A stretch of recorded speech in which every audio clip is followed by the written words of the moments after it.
Verona. Cuando la mayoría escucha ese nombre se le aparecen dos cosas: el balcón de Julieta y los romanos que construyeron el anfiteatro más famoso del norte de Italia. Turismo, historia, vino del Véneto. Una ciudad que parece salir de una postal. Pero Verona tiene otra cara, una que no sale en las guías de viaje. Una que se vive en trinchera, en barrios, en banderas que no son de países sino de ideas. Porque en Verona el fútbol no es solo un juego, es una guerra fría que lleva décadas y que se juega en el barrio de los estadios de provincia tanto como en las calles del centro histórico. De un lado está el Hellas Verona, la historia grande, el calcio de primera, la hinchada que tiene fama en toda Italia y no precisamente por su simpatía. Del otro lado, en el barrio más periférico de Borgo Venecia, late un corazón completamente distinto, más chico, más raro, más libre, el corazón de la Virtus Verona. Y el 27 de marzo de 2026, ese corazón recibió una noticia que nadie esperaba, pero que mirando para atrás era inevitable. Luigi Fresco, apodado Gigi, el hombre que llevaba 44 años siendo entrenador y presidente del club al mismo tiempo, decidió despedirse a sí mismo como técnico. 44 años, desde 1982. Para que se den una idea de lo que significa ese número, cuando Gigi Fresco se sentó por primera vez en el banco de la Virtus Verona, el Mundial de España todavía estaba fresco en la memoria, y la Argentina de Menotti era historia reciente, y nadie sabía quién era Sir Alex Ferguson. El equipo estaba en la posición 18 de la Serie C, a 13 puntos de la salvación, con solo 8 fechas por jugar. Una distancia a priori casi insalvable. Y Gigi, que había visto todo, que había sobrevivido a décadas de crisis y remontadas imposibles, entendió que esta vez la mejor jugada era darle el banco a su asistente, Tommaso Chiecci, y mirar desde la tribuna por primera vez en 4 décadas. ¿Quién es Gigi Fresco? ¿Qué es la Virtus Verona? ¿Cómo un club del barrio norte de Italia terminó siendo una de las historias más extraordinarias y más desconocidas del fútbol mundial? Hoy en Red Caída nos metemos en el Fortín Rebelde. Esta es la historia de la Virtus Verona. Para entender la Virtus Verona hay que entender a Gigi Fresco. Y para entender a Gigi Fresco hay que olvidarse de todos los entrenadores que conocemos. Fresco no es un técnico de carrera. Es licenciado en pedagogía y trabaja como director administrativo en una escuela secundaria en Lavagno, un pueblo a las afueras de Verona. Su vida cotidiana transcurre entre planillas escolares, reuniones de directivos y adolescentes que no quieren estudiar. Y después, al atardecer, va al club. Su historia con la Virtus empezó casi por accidente. A los 18 años era consejero del club porque el entonces presidente, Sinibaldo Nocini, se negaba directamente a tener un menor en la directiva. El pibe que no podía sentarse en la mesa de los grandes terminó siendo el hombre que más tiempo pasó sentado en el banco de cualquier equipo en la historia del fútbol mundial. A los 21 años tomó el mando técnico. El equipo estaba hundiéndose en la 8ª división. Gigi no pudo evitar el descenso de ese año, pero se quedó y empezó a construir algo que 40 años después todavía sigue en pie. Desde la 8ª división hasta el profesionalismo en 2013. Una escalera larguísima, peldaño a peldaño, sin atajos. Pero lo que hace único a Fresco no es la duración, es el método, o mejor dicho, la ausencia de método convencional.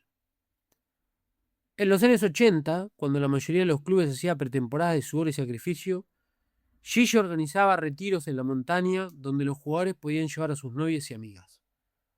El régimen era simple: un día de vacaciones, un día de entrenamiento. Las quejas no venían de los jugadores, sino de las mujeres, que protestaban cuando tocaba trabajar. En el fútbol de esa época, eso era casi una herejía. Durante 30 años, el club premió a sus jugadores con viajes de fin de año, a Cuba, a México, a California, a Nueva York. No con plata que no tenían, sino con sacrificio colectivo, con pasión organizada, con la convicción de que un grupo que viaja junto y se divierte junto, juega mejor junto. Fresco lo entendió antes de que cualquier libro de management deportivo lo pusiera en palabras. Y hay una imagen que lo define mejor que cualquier otra. Antes de llegar al profesionalismo, el club tenía jugadores que trabajaban en la fábrica alimentaria, por la mañana, haciendo turnos de 8 horas, y llegaban al entrenamiento a la tarde fundidos, con los músculos quemados y la cabeza en otro lado. Uno de ellos era Nalini, el goleador del equipo. Gigi no los mandaba a descansar, los entendía, los conocía. Sabía exactamente hasta dónde podía exigirles y exactamente cómo sacarles lo mejor cuando más lo necesitaban. Eso es pedagogía aplicada al fútbol. No de manual, sino de vida. Pero lo que viene no es fútbol, es algo más grande que esto. Sheikh Sibi nació en Gambia en 1998. Creció jugando al fútbol en campos de tierra como millones de pibes en el oeste de África, con la misma mezcla de talento y sueño que tienen todos los que empiezan desde abajo. El 24 de noviembre de 2014, con 16 años, salió de su tierra. No salió en avión, no salió con visa, salió como salen los que no tienen otra opción. El Sahara. Sibi habla del desierto como del momento más difícil de todo el viaje. Y eso es decir mucho, porque lo que vino después fue peor. En el desierto, si te perdías, o si la mafia que organizaba el traslado decidía dejarte atrás, estabas muerto. Sin agua, sin orientación, sin nada. Sibi vio fosas cubiertas en el camino. Sabía lo que había adentro, prefirió seguir caminando. Libia. En Trípoli trabajó como pintor durante meses, juntando el dinero para el siguiente tramo. Vio morir a personas asesinadas a disparos en la calle como si fuera algo cotidiano, como si una vida valiera menos que el tiempo que tardaba en mirarla. Cenó con compañeros que esa misma noche subieron a una barcaza y no llegaron a ningún lado. El mar se los tragó. Gigi Fresco cuenta que a Sibi le robaron todo su dinero 3 veces en Libia, 3 veces desde cero, hasta que su jefe, en la construcción, un hombre que entendió lo que estaba pasando, empezó a guardarle los ahorros para que nadie pudiera quitárselos. Esa fue la única red de contención que tuvo Sheikh Sibi en Libia, la esencia de un desconocido. El Mediterráneo, la barcaza, el mar abierto. Lampedusa en algún punto del horizonte que no se veía. Durante la travesía tenían solo un vaso de agua. Un vaso. Para sobrevivir horas en el mar, su madre en Gambia llegó a dar por muerto a su hijo. Hasta que sonó el teléfono y escuchó su voz desde Italia. Sheikh Sibi llegó a Verona y fue alojado en un departamento ubicado encima de los vestuarios del estadio Gavagnini Nocini. Literalmente, arriba del vestuario de la Virtus Verona. Y ahí fue, en ese lugar improbable, en ese club de barrio en la octava, donde encontró algo que el viaje casi le había quitado para siempre. Un lugar al que pertenecer. En 2021, Sheikh Sibi debutó en la selección nacional de Gambia. El pibe que cruzó el Sahara a pie, que vio morir a sus compañeros en el Mediterráneo, que llegó a Italia sin nada, terminó representando a su país en una cancha de fútbol internacional. En 2023, durante un partido contra la Pro Patria, Sibi fue víctima de insultos racistas desde la tribuna. Su respuesta fue tan simple que duele. Soy más fuerte que ellos. Pocas palabras, dicho por alguien que cruzó el Sahara con 16 años. Esas palabras pesaban toneladas. La Virtus Verona no es solo un equipo de fútbol. Nunca lo fue. Es una declaración de principios con 11 tipos adentro de una cancha. En la entrada del estadio Gavagnini Nocini hay una leyenda grabada. No es el nombre del club, no es un escudo, no es un patrocinador. Es una frase del Che Guevara. Hasta la victoria siempre. En un estadio de fútbol del norte de Italia conservador, eso no es decoración, es una provocación. Consciente, sostenida y orgullosa. El club se define como antifascista, antirracista y antihomofóbico. En Verona, donde el Hellas tiene una de las hinchadas más identificadas con la derecha de toda Italia, eso es casi un acto de guerra. Y lo saben, y no les importa. O mejor dicho, les importa exactamente lo suficiente como para seguir haciéndolo. La labor social del club va mucho más allá de los discursos. Han ayudado a integrar cerca de 50 familias de refugiados provenientes de Albania, Bosnia y África. Colaboran con asociaciones para enseñar italiano a extranjeros, para que la gente que llega sin nada pueda al menos comunicarse, pueda defenderse, pueda existir en un país que muchas veces prefiere mirar para otro lado. Han dado refugio a personas del pueblo rom y sinti, que fueron expulsadas de sus asentamientos en la ciudad.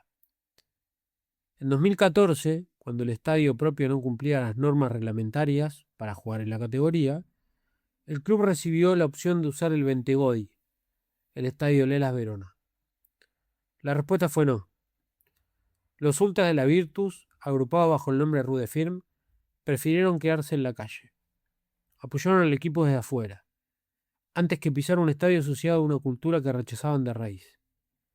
No fue una decisión de la dirigencia, fue una decisión del pueblo. Y después está Enrico, el cantante de Los Fastidiosos, una de las bandas de punk más conocidas de Italia. Vive a 200 metros del estadio Gavagnino Chini. Compuso el himno del club, Reds in the Blue.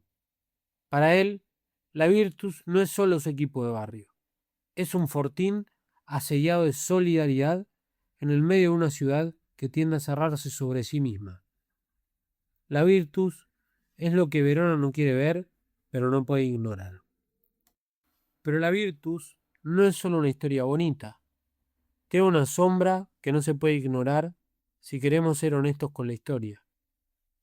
En 2021, 5 jugadores del club fueron acusados de una violación grupal a una estudiante universitaria. El caso sacudió al club, a la ciudad y a todos los que habían construido durante décadas una identidad basada en los valores de respeto e inclusión. El club defendió su imagen legalmente y calificó los hechos como algo ocurrido fuera del contexto deportivo. Pero las palabras no alcanzan para tapar el peso de lo que pasó. Mencionarlo no es destruir una historia, es respetarla. Un club que se para sobre valores tiene la obligación de no mirar para otro lado cuando esos valores son violados desde adentro. La Virtus lo sabe y su historia lo exige. Marzo 2026. Gigi Fresco mira desde la tribuna por primera vez en 44 años. Está sentado entre la gente, sin carpeta, sin auricular, sin el banco que fue su lugar en el mundo desde que tenía 21 años. Mira a Tommaso Chiecci dar las instrucciones, mira a los jugadores, mira el césped del Gavagnino Chini. ¿Qué pensará un hombre que pasó 4 décadas construyendo algo con las manos, ladrillo a ladrillo, cuando finalmente se sienta a mirarlo desde afuera? Nadie lo sabe, pero algo está claro. Lo que Gigi Fresco construyó en Borgo Venezia no se va a derrumbar porque él no esté en el banco. Porque la Virtus Verona no es Gigi Fresco. Es el pibe que trabajaba en la fábrica por la mañana y entrenaba por la tarde. Es Jake Sibi, cruzando el Sahara con 16 años para terminar jugando al fútbol encima de un vestuario en el norte de Italia. Es Enrico, componiendo un himno punk a 200 metros de su casa. Son las 50 familias que encontraron un lugar en el mundo gracias a un club de barrio que decidió que el fútbol podía ser algo más que 11 contra 11. La pregunta que queda flotando es la misma de siempre. ¿Puede un club así sobrevivir al fútbol moderno? ¿Puede la identidad resistir cuando el dinero aprieta y la categoría amenaza con irse? No lo sabemos, pero sabemos que en Borgo Venezia llevan décadas respondiendo a esa pregunta, con el único argumento que conocen: siguiendo en la cancha.